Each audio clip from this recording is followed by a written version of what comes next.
Ukraine पर रूस के हमले के 1 साल पूरा होने से पहले अमेरिका के राष्ट्रपति जो बाइडेन आज अचानक यूक्रेन की राजधानी कीव पहुंच गए। उनके इस तरह यूक्रेन पहुंचने से हर कोई हैरान रह गया, क्योंकि अमेरिकी राष्ट्रपति जो बाइडेन जान की परवाह किए बगैर कीव की सड़क पर घूमते दिखाई दिए। इस दौरान उनके साथ यूक्रेन के राष्ट्रपति वोलोदिमीर ज़ेलेंस्की भी थे। दोनों साथ साथ सड़क पर चहलकदमी कर रहे थे। ज़ेलेंस्की यूक्रेन के हालात पर बाइडेन से बातचीत करते भी दिखे। 24 फरवरी 2022 को जब से जंग शुरू हुई है, तब से बाइडेन का ये पहला यूक्रेन दौरा है। बाइडेन के कीव पहुंचते ही यूक्रेन में हवाई हमलों के सायरन गूंजने लगे। कीव में बाइडेन के आसपास सुरक्षा के कड़े बंदोबस्त किए गए थे।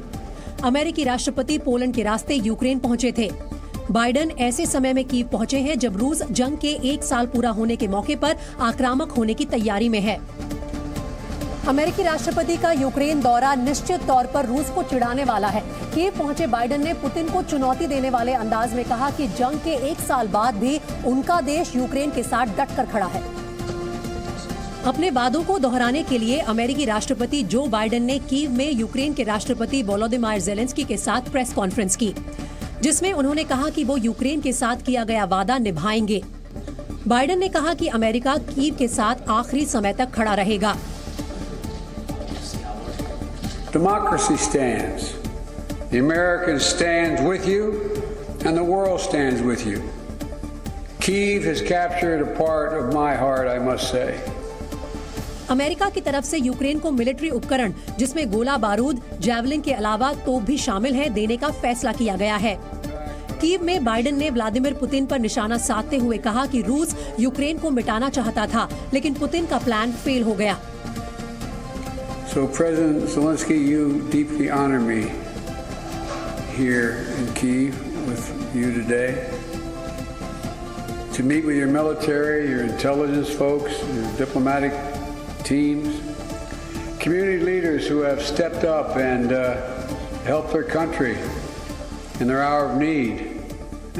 अमेरिकी राष्ट्रपति ने कहा कि पुतिन ने सोचा था कि यूक्रेन कमजोर है, लेकिन 1 साल से कीव मॉस्को के सामने डटा है। साफ है कि लोकतंत्र भी मजबूत है। और यूक्रेन के राष्ट्रपति वोलोदिमीर ज़ेलेंस्की ने अमेरिकी राष्ट्रपति जो बाइडेन का कीव में पुरजोर स्वागत किया। बाइडेन के साथ साझा बयान देते हुए ज़ेलेंस्की ने कहा कि उनका लोकतांत्रिक देश ये ऐतिहासिक जंग जीत कर रहेगा। राजधानी कीव में मेरिन्स्की पैलेस में ज़ेलेंस्की और जो बाइडेन की मुलाकात हुई। इस दौरान वोलोदिमीर ज़ेलेंस्की ने रूस यूक्रेन जंग में अमेरिका की भूमिका के लिए बाइडेन का शुक्रिया किया। Thank you for your leadership. Thanks bipartisan support. Thanks Congress.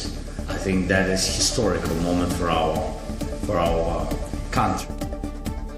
Turkey में दूसरे देशों से आए बचावकर्मी भी अब अपने अपने वतन वापस लौटने लगे हैं। जब भी कोई टीम रवाना होती तो टर्की के लोग और अधिकारी ताली बजाकर उनका शुक्रिया अदा करते। इसी तरह दक्षिण कोरिया से आए बचाव दल को तालियां बजाकर विदा किया गया। इसमें बचाव दल का डॉग भी था। बचाव कर्मियों को गले लगाकर उनका दिल से शुक्रिया अदा किया गया। अदाना एयरपोर्ट पर भावुक पल तब देखने को मिला जब फ्रांस की रेस्क्यू टीम फ्लाइट का इंतजार कर रही थी। वहां मौजूद लोगों ने तालियां बजाकर उन्हें थैंक्स कहा। 17 फरवरी को भारत की एनडीआरएफ टीम भी जब वतन वापसी के लिए अदाना एयरपोर्ट पहुंची थी, तब उन्हें तालियां बजाकर विदा किया गया। वैसे टर्की में हालात सामान्य होने में काफी वक्त लगेगा, लेकिन भूकंप में जो लोग बच गए हैं और जिनका अस्पताल में इलाज चल रहा है, उन्होंने अपने दर्द और मायूसी की कहानी बताई। और सबकी कहानी दिल को झकझोर देने वाली है। इस्तांबुल के अस्पताल में इलाज करा रही 36 साल की सिगडेम गुले अंताकिया में कई दिनों तक अपने पति और 2 बच्चों के साथ मलबे में दबी रही।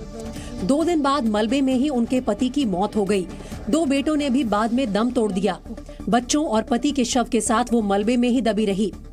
Çalıştık, çıkamadık, evin yıkıldığını hissettik. Çocuklarım da vardı. Dedim köşelere kaçın, saklanın dedim oğlum. Ama kaçamadık kapının. सिगडेम की एक बेटी भी भूकंप में घायल हो गई थी, जिसका इलाज अंताकिया के अस्पताल में चल रहा था। तब से उसकी भी कोई सूचना नहीं है। इस्तांबुल के अस्पताल में ऐसे कई मरीज भर्ती हैं जिन्हें कई दिनों बाद मलबे से जिंदा निकाला गया। ऐसे ही 2 बुजुर्ग मिले, इनकी भी कहानी दिल को कचोटने वाली है। क्योंकि 84 साल की उम्र में एमाइन कादियोगलू को जब मलबे से बाहर निकाला गया तो उन्हें यकीन नहीं हुआ कि वो बच गई हैं। एमाइन आदियामान में एक अस्पताल में टॉप फ्लोर पर मौजूद थी जब भूकंप से छत गिर गई। एक नौजवान ने उन्हें मलबे से बाहर निकाला। Ben buradayım dedim. Gelsene teyze dedi. Varamıyorum dedim. Ayağım kırık varamıyorum dedim. Öyle deyince o çocuk da geldi. Gayrı bir kişiyle mi indirdiler? 75 साल के बेकिर यिल्डिरिम गाजियनटेप में 7 मंजिला इमारत के 5वें माले पर रहते थे।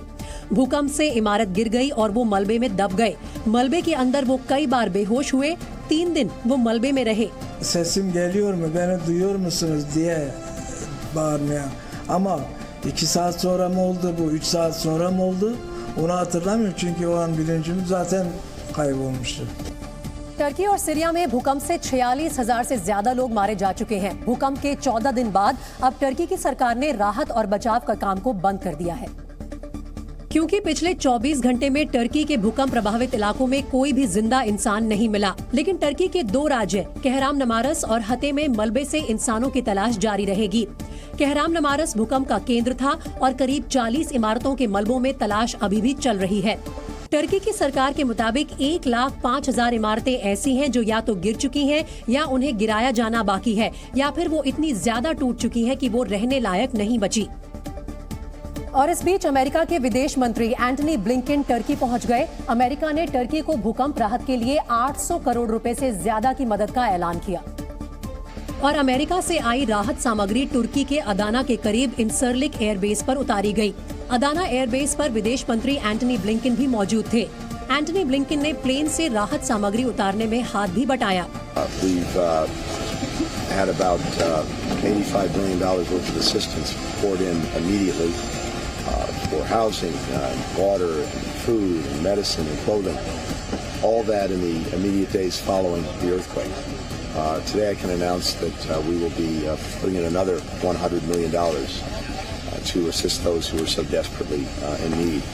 इसके बाद ब्लिंकन ने भूकंप के पीड़ितों की मदद के लिए अमेरिकी एजेंसी फॉर इंटरनेशनल डेवलपमेंट के कर्मचारियों को धन्यवाद दिया। Thanks everyone.